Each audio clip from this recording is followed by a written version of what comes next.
मैथिलानी स्वर में अहाँ सबके स्वागत है। अहाँ सब ला एगोटे विवाह गीत लऽ कऽ अयलहुँ हन। विवाह गीत में लाबा भुजिका ला गीत लऽ कऽ अयलहुँ हन।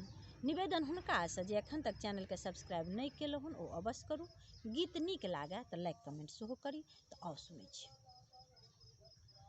लाबा भूजू बहन मन लगाई देव हम कंगना गढ़ाई। लाबा भूजू बहन मन लगाई देव हम कंगना गढ़ाई। कंगना गढ़ा देव झुमका गढ़ा देव। कंगना गढ़ा देव झुमका गढ़ा देव। बहिन जीजा देथिन पहिराई देव हम कंगना गढ़ाए। बहिन ओझा देथिन पहिराई देव हम कंगना गढ़ाए। लाबा भूजू बहन मन लगाई देव हम कंगना गढ़ाए। इला बाजत हमरा सासुर। इला बाजत हमरा सासुर। हमरा सासुर है हमरा सासुर। हमरा सासुर है हमरा सासुर। बहिन आहाँ के बहिन आहाँ के पाढ़त गाड़ी देव हम कंगना गढ़ाए। बहिन आहाँ के पाढ़त गाड़ी देव हम कंगना गढ़ाए। लाबा भूजू बहन मन लगाई देव हम कंगना गढ़ाए।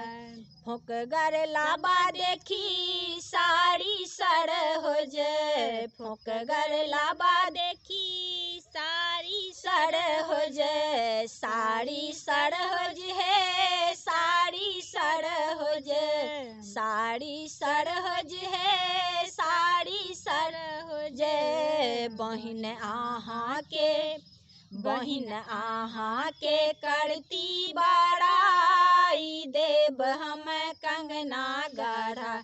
बहिन आहाँ के करती बड़ाई देव हम कंगना गढ़ाई। लाबा भूजू बहन मन लगाई देव हम कंगना गढ़ाई। लाबा भूजू बहन मन लगाई देव हम कंगना गढ़ाई। जीजा दीदी मिली भूजू लाबा। जीजा दीदी मिली भूजू लाबा। भूजू लाबा है भूजू लाबा। भूजू लाबा है भूजू लाबा। बहिन खोइछा में धन बरसाई देव हम कंगना गढ़ा। बहिन खोइछा में धन बरसाई देव हम कंगना गढ़ा।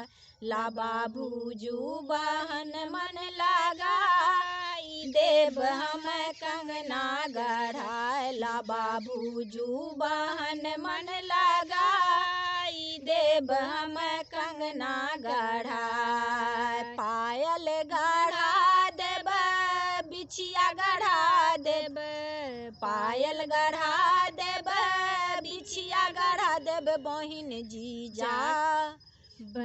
जीजा देथिन पहिराई देव हम कंगना गढ़ाई। बहिन जीजा देथिन पहिराई देव हम कंगना गढ़ाई। लाबा भूजू बहन मन लगाई देव हम कंगना गढ़ाई। लाबा भूजू बहन मन लगाई देव हम कंगना गढ़ाई।